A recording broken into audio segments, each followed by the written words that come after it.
Howdy people, welcome to another video on the channel, and today I yet again present to you some unrivaled, some brilliant, unique content that you have never seen before on the internet. Premier League predictions. I did my early Premier League predictions about 6 weeks ago now, and today these are my final Premier League predictions. They should be dropping today on Wednesday when I'm filming this. So yeah, and the season starts on Friday. So yeah, all good, all good. But yeah, so sit back, relax, and enjoy, and here are my Premier League predictions. And without further ado, let's go. So we're going to start in 20th place. We've gone with Sheffield United. Now, just looking at the team that they've got, it's distinctly average. They were dependent on loan players for a majority of last season, and due to the amount of finance that they do have, which is not a lot, they aren't really able to get those loan players back. Their main man, Ilian Nyande, I believe is how you pronounce his name, he has left for Marseille. Sander Berge is linked with joining fellow newly promoted side Burnley. So that's two of their best players that they've got just gone. See you later. And their marquee signing was Alan Trusty, who was out on loan at Birmingham. He finished in the bottom half last season. So, you know, as much as the signings they've made would be good for the Championship, if you really want to stay up in the Premier League, that's not the side that's doing it. And honestly, with the amount of players they're letting go, I can really see them giving Derby's lowest points record a good go. Like, they could get lower than that. So yeah, right now, 20th, Sheffield United. 19th place, I've gone with Luton Town. Now, I'm not trying to be basic, I'm not trying to be boring here, but yeah, it's just, like, the side they've got is better than what some people might give them credit for. I think there is some very good players there. The likes of Ryan Giles, this sign from Wolves, I do think is a very good signing. And the Canberra, actually, I think it adds a good amount of Premier League experience. However, it's just not going to be enough. Rob Edwards, I'm not too sure if he's up for it. I do think he's a decent manager right now. But is he at the stage of his career right here, right now, to be able to keep Luton up? Let's not forget, he was managing in League Two just a year or two ago now. So I just think competing in the Premier League would be enough for Luton, and I think their fans are aware of that. They're building a super Championship team. That team, if that goes down, that could easily get fourth and above in the Championship. However, it's just lacking a bit of experience, and it's good that they've got a team cohesion there, a very similar team to what was in the Championship, which is what will get them a few points. And I think Kenilworth Road will be important to them trying to stay up. However, I just don't think they've got the experience and just the quality to be able to stay up. 18th place, I've gone for a little bit of an outlandish one here, but to be honest, deep down I don't see it as outlandish. Wolves, 18th and going down. At the time of recording, they've just parted ways with Lopetegui. The graphic that I put on screen now will say that he's still manager. That's because I made the graphics a day ago. I did it yesterday, and I'm recording today. So just bear that in mind if there's one or two slight things with transfers and that are wrong. However, if you just look at the major losses, they've lost Ruben Neves, they've lost Connor Cody, they've lost Nathan Collins, they've lost Raul Jimenez, they've lost Ryan Giles. All players that are good players. I don't know why Cody was loaned out last season. Quality player. Collins, fantastic. And Neves was their best player. They've all gone. They've made a load of money, but they've not spent it. Their major signing was Matt Doherty signing on a free transfer. They've signed a backup keeper from Northampton. It just, yeah, it's not looking good. And thinking about it, 18th might come across as a little bit generous as well. Therefore, just staying up, I've gone with Bournemouth. Now, this might seem a bit low to people, as their transfer business has been very good, signing Kluivert as well. I think Kluivert will be a good signing. However, with the likes of linking up with Billing and Tavernier, that's what I think will give them enough to stay up. I think the new manager they've got, I'm not too sure about him, but from what I've seen, the very limited reaction from people on Twitter and a couple of clips I've seen knocking about on social media, he looks like a big step up from Gary O'Neill, because quite frankly, I do think Gary O'Neill was a little bit overrated last season. People were saying he deserved manager of the season. Come on, if you actually watch the games, you will see that he was carried by the likes of Billing and Tavernier for most of last season. However, I do think maybe 17th could come across as a little bit harsh. However, I either think their new manager is going to hit the ground running, or he's going to flop a bit. There's going to be no middle ground, I think. However, I think they've got enough to stay up. They've got enough quality. And they've got enough know-how. But I'm not too sure on how quickly the whole team is going to gel and how the manager is going to adapt. 16th, I've gone with Everton. It's a slight improvement from last season. I just think purely because of Sean Dyche. They still need a couple more signings. Though they have signed Danjuma on loan from Villarreal. I think that is a good signing. And they've also signed Ashley Young, which adds a bit more experience. I still think they're lacking a number 9 and a centre half.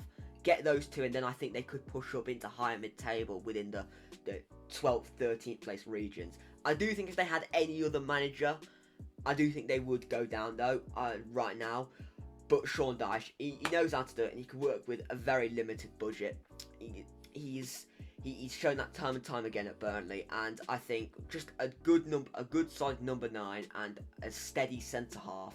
I think even if they've got Connor Cody back, but he's gone to Leicester now, they've got Connor Cody back and another striker. I think they could push a bit higher, but they're just lacking those two areas because Neil Maupay is not a Premier League striker. I'm sorry, he's just not. He's an alright squad player to have, but he should not be your main striker, and you can't rely on Calvert-Lewin's fitness. If you can get Calvert-Lewin fit and firing, then great, he'll be fine. But he's guaranteed to miss at least a month of the season, so you can't rely on him as your sole and only striker. 15th, I've gone with West Ham. At the time of recording, they have signed no players. However, they look like they could get 2 or 3 over the line. Obviously, I am basing it on what they have done right now. There still is a couple more weeks of transfer window, so a couple can still change. But they've lost their best player that they've had in years for Declan Rice. Yes, they've got 100 million, but this is how clubs will take advantage. They'll say, oh, well, you've got 100 plus million in the bank. We're gonna ask for twice the amount that the player is actually worth. Like, Harry Maguire is worth about 20 million. United are wanting like 40 or 50 because they know West Ham have got the money, which is fair. Which, if I was in that situation and I was a club and I've got a player that I know, I've got a club that I know have got a lot of money bidding for my player, I'm going to ask for more than what we think he's worth because I know that they've got the money. So I think there is also talk about David Moyes resigning as well. I think that's died down slightly. However, they've also got to compete with the Europa League schedule as well, and there could be a potential hangover as well from winning the Conference League, winning a trophy. So I think that could belittle them a little bit. I don't think they'll go down, and I don't think there'll be any major danger.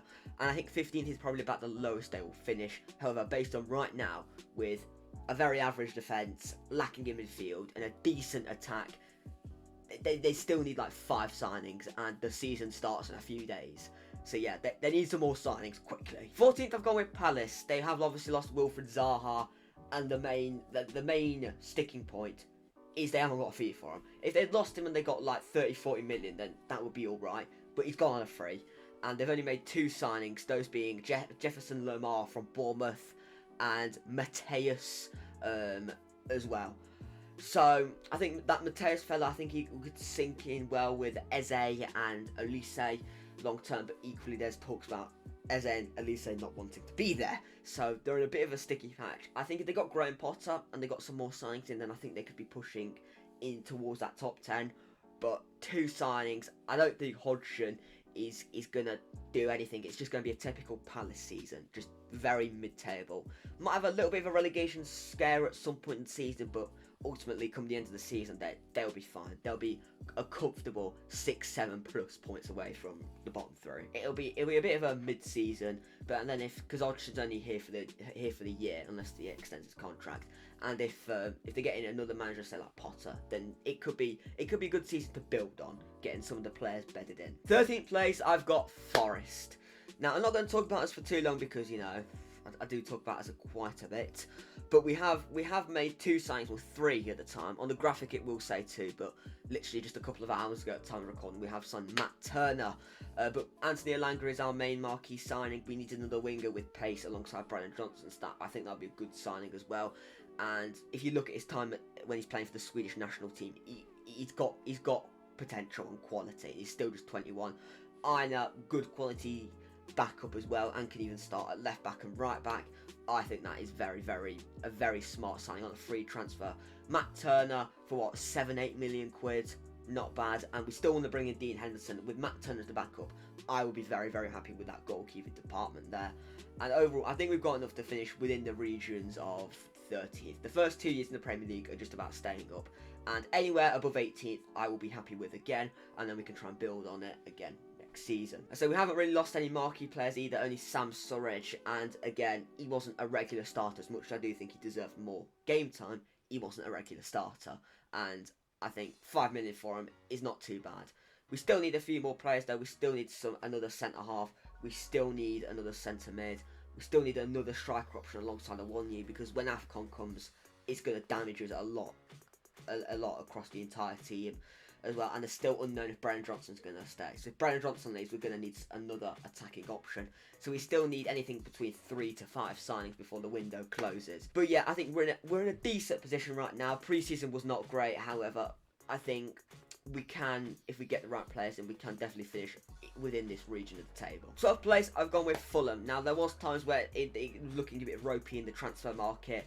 Willian could have left, Mitrovic could have left, Paulinho could have left, Silva could have left the manager, but it looks like Mitrovic is going to stay. Willian, I'm still not sure about. Paulinho looks like they've outpriced other teams from getting him, and Marco Silva looks like he's staying. However, I do think it'll be a slight drop off though, just because maybe a little hint of second season syndrome. I do think they'll have a little bit of a rocky start.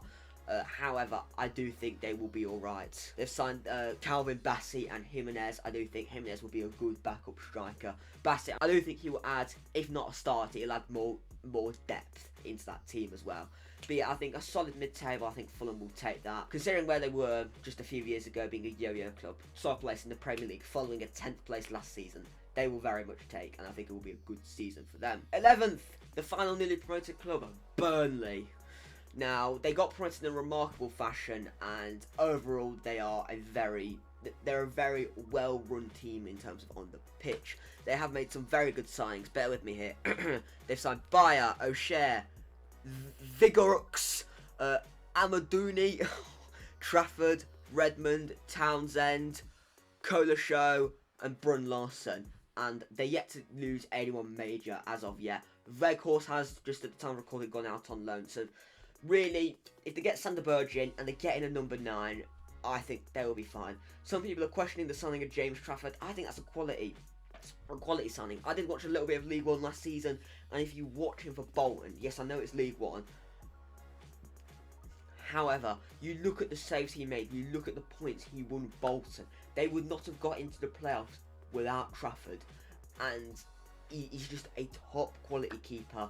And look at him in the Under-21s World Cup, did not concede a single goal. And I don't know how people can come across and say that's a bad signing. I think it is a very, very good signing. And for less than 20 million, English goalkeeper, he's a top quality option to have, and I think he will do very, very well. Adding in the experience of Redmond and Townsend as well, quality. They're just Sander Berge and another number 9. They will be cooking, and they will be very, very comfortable. 10th place, I've gone with Brentford. I do think they're going to have a little bit of a, not necessarily rocky, but not up to the standards of them in previous seasons, in a sense of they're not going to be pushing it for Europe in the start. I think they'll be within the region of 14th, and then Tony will come back from his ban, and I think he'll do very well. They have strengthened the defence with the signing of Nathan Collins as well. Not really much in attack though, which does surprise me a little bit. I thought they would have tried to sign another striker to just replenish Tony not being there for the first half of the season, but I think they'll be within the region of 13th, 14th, then Tony will come back and they'll really just kick on in the final few months of the season. They have also signed some very outlandish players as well. Ji-Soo Kim as well, and it's primarily defenders as well, so they're really tightening the defence. They're going to have to deal with the loss of potentially David Raya, but overall I think they'll be very comfortable. I think when Tony comes back they'll really, really kick on. 9th place, I've gone with Tottenham. Now, I'm sort of second guessing myself here, because when I wrote these down I was expecting Harry Kane to leave. However, there's a very good chance he will stay, but the players that they've signed are very good. So they could, I don't think they'll finish any lower than this. This is probably the lowest they'll finish. It's a case of how quickly they're going to adapt to playing in Andrew's system. It's very different to Conte, to Jose, to Nuno. So you're going to have to adapt to that. But the signings they've made have been very good. Kulusevski signed on a permanent basis. James Maddison, a top quality player. Solomon has signed as well. So top quality players. They've just signed a new centre-back, a new Dutch centre-back, just last night at the time of recording. Quality signing. Still 2 or 3 additions away, but they could compete to get into that European places again. However, if they lose Caden, I think they will finish within this region. If they keep him, then I think they could be pushing in the Europa League. However, I'm not sure. 8th, I've gone with Brighton. They are going to have to deal with their Europa League schedule, and obviously the Moises Caicedo transfer saga does continue. Not too sure if he will go or if he will stay, but if he stays, then I think they could get 7th, 8th, maybe even 6th again. It's just competing with the schedule. Robert Sanchez has departed for Chelsea, but they've also signed Vergebren to replace him in goal. I think he'll be a good signing, not because I know anything about him, just because Brighton have signed him. I've 9 times out of 10 Brighton signed a player, especially into this new network. They're pretty good. They've also signed James Milner, who adds a vast amount of experience, covers central midfielder, right back if necessary. Daboud joins from Dortmund. He could probably replace Moises Caicedo if he is to leave for Chelsea. Overall, I think they're doing well, and I think they could have a good cup run as well, and a decent run in the Europa League. I just think their fixture list might be what hinders them slightly, and what cost them from missing out.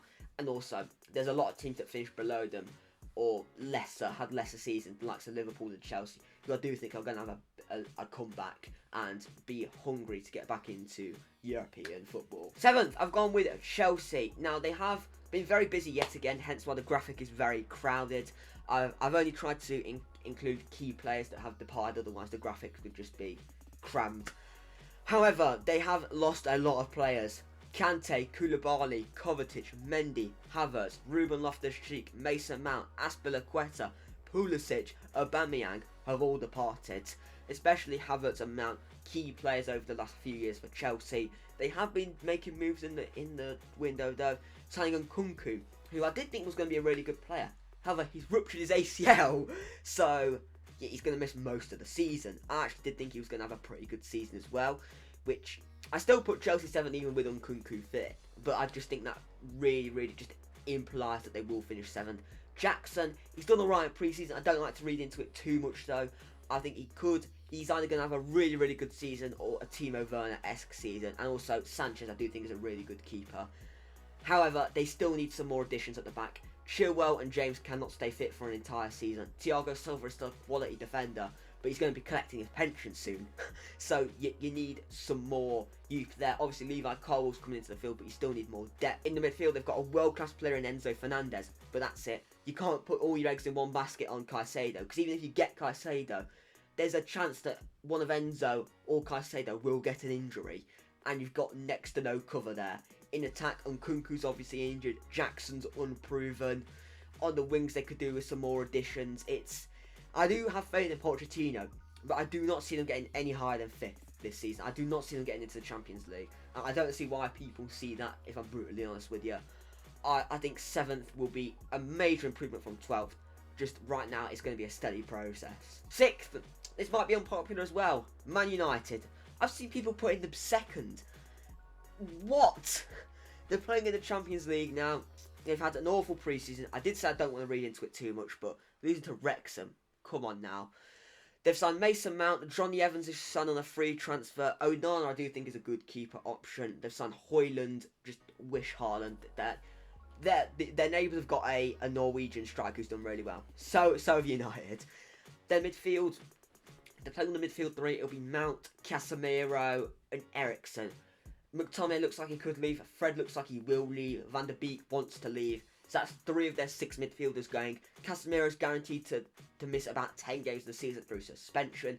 They need another midfielder. Eriksen wasn't like a world class. He wasn't top quality Man United standard last season.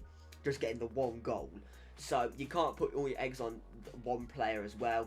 Casemiro's obviously still a top quality player, don't get me wrong. And Mount, very overrated, but he is still a decent player. They still need another midfielder through the door. There's no guarantee how good Højlund is going to be as well. And their defence, Martinez and Varane, if 1 or 2 of them gets injured, they're going to have to play Victor Lindelof or Harry Maguire. So they need a little bit more depth there. And yeah, it's also playing in the Champions League. They're going to want to do well in the cup competitions, similar to what they did last season. So it's an interesting one. It just depends on their luck with injuries for me. And I think they're guaranteed to get 2 or 3. So I'm putting them 6th. 5th place, Aston Villa. Now, I like their transfer business a lot. I was very close to putting them in the top 4. Very close. they had a really good run under Emery, and if they got rid of Gerrard just a month earlier, they could have easily got Champions League. The signings they've made, Diaby, Torres, and Yuri Tielemans are top quality signings. Again, there is a chance that the Conference League could hinder them, and I think that's what cost them at the end of the season, because I think they're going to go deep into the Conference League. I can see them winning it, to be honest with you, and I think they're going to go deep, and that's what might be what hinders them from getting Champions League, because they'll be going so deep in the Conference League. And they're yet to lose any key players. Emery's a top quality manager. They've got one of the best goalkeepers in the Premier League in goal. They've got a top quality defence. And it's just looking good. Midfield is top 5, top 6 in the league. Attack, Ollie Watkins was firing last season. You're going to add Tielemans in there as well, into that midfield. Quality. Utter quality. And I wouldn't be surprised. I would not blame people for putting them in the Champions League. But 5th right now. Moving on to the Champions League places now. Now this is where it gets interesting. 4th. I know this is unpopular. Newcastle. Now people are saying, "Oh, the Champions League is gonna be what hinders them." Eddie Howe is all I'm gonna say. That man is a great coach. He is the reason that Newcastle got Champions League last season. And let's not forget, in the Champions League, the knockout stages are in February. And the group stages at the start of the season. The key stages in the season are from December to January. Those 2 months are the key stages in the season, and that's going to define Newcastle really. I do think they're not going to go all the way in the Champions League. They'll get quarterfinals maybe, quarterfinals round of 16 if they get a favourable draw. So that's got to play a part. Yes, they're going to want to do well in the Cups, but I just think it's going to be very tight. I think it'll come down to 2 or 3 points. However, I just think they've got enough. I like the signings: Tonali, Barnes, Livramento. The only key loss is Alan St. Maximin, and he's been replaced with Harvey Barnes. And I just think maybe a little bit more depth, maybe another player or 2 for depth. But even if they don't, that is a solid team to compete, and I like it a lot. 3rd, I've gone with Liverpool. Now, they've signed 2 midfielders, which was what they needed to improve. Alexis McAllister signs from Brighton for 40 million, and bear with me here, Dom Sublopski. I'm just going to call him Dom. Those are 2 brilliant signings, and I think Dom is going to have an insane season. He's going to be up there with Kevin De Bruyne for who gets the most assists. Trust me, he's in my FPL, and I have all the faith in him. However, they have also lost 2 midfielders. Club captain Jordan Henderson and Fabinho have all departed for Saudi Arabia. And I think with that, they have still got Thiago, but his fitness is a bit questionable. By Kotic as well, I believe I pronounce his name as well. I think they need another midfielder in and a little bit more in defence, another centre half as well. I think maybe 2 to 3 more signings, and I think they could really push for the title. Right now, I think they'll get to the Champions League. I don't really see them pushing for the title right now, the amount of depth that they are lacking in some areas. However, I do think it'll be a massive improvement. I consider winning Europa League as well, so even if they don't get top 4, they can qualify for the Champions League through the Europa League. 2nd, Arsenal. Now, for me, I think they're not going to solely focus on the Premier League as much, and I think they're going to win the FA Cup. They've already won the Community Shield, which is good, but I think that they're going to win a domestic cup. The Carabao Cup or the FA Cup. The FA Cup is Arsenal's trophy. They're going to win that. I think they're going to get to the semis, maybe even the final of the Champions League. The players that they've got, top quality. Declan Rice, Julian Timber, and Kai Havertz, quality. The only key losses are Granit Xhaka. Some could say Matt Turner, but he was a backup goalie, so even that isn't a major loss. However, they have had to replace that leadership that Xhaka had, but Declan Rice was club captain at West Ham. He's going to offer that leadership material. And Timber adds some more depth into the bank in case Saliba gets another injury. Kai Havertz as well, I think he's going to do unreal under Mikel Arteta. I do think they're just going to fall short just because of the amount of experience Man City have got in these title positions. And overall, I think it'll be another good season for Arsenal. They will win silverware this season. I think they'll get at least one other trophy this season. And it's going to be an interesting title race again. Obviously, winning the league, Manchester City. Yeah, no ifs, no buts really. You can't really make an argument. The only sort of arguments I can see is they've lost 2 influential players in the likes of Ilkay Gundogan and Riyad Mahrez. But equally they've signed Guardiola and Kovacic to sort of replace that. Maybe the hunger isn't there because of the treble win. However, I don't see that being the case with the Pep Guardiola team. I don't see it. I think they're going to want to try and do the quad again. Like, it's absolutely mental. Like, I can understand people saying they might have fatigue from the treble, because it is one of the greatest achievements up there with the Invincibles to be done. No one's done the quadruple, yeah. And if anyone's going to do it, it's going to be Man City. They've got the squad. Their second team could get top 4 in the Premier League. It's not a debate. Guardiola's a quality manager. Genuinely, I think he's not going to stick around at City for long, because he's won it all. He's maybe got 2 seasons, and then he might just resign because he's done everything he can. But yeah, it's absolutely quality, and they haven't really lost any key players other than Gundogan and Mahrez. They've just loaned out a lot of youth players. Trafford could have been a good player in the future, but still, he's not going to break into the first team this season for City.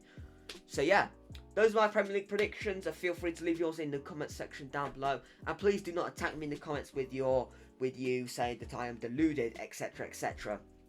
Everyone's entitled to their opinion and whatnot. Feel free to give me yours in the comments, and follow me on my social medias: Twitter, aka X, even though it will always be known to me as Twitter, Instagram, TikTok, etc., etc. And I'll see you all in the next video. Goodbye.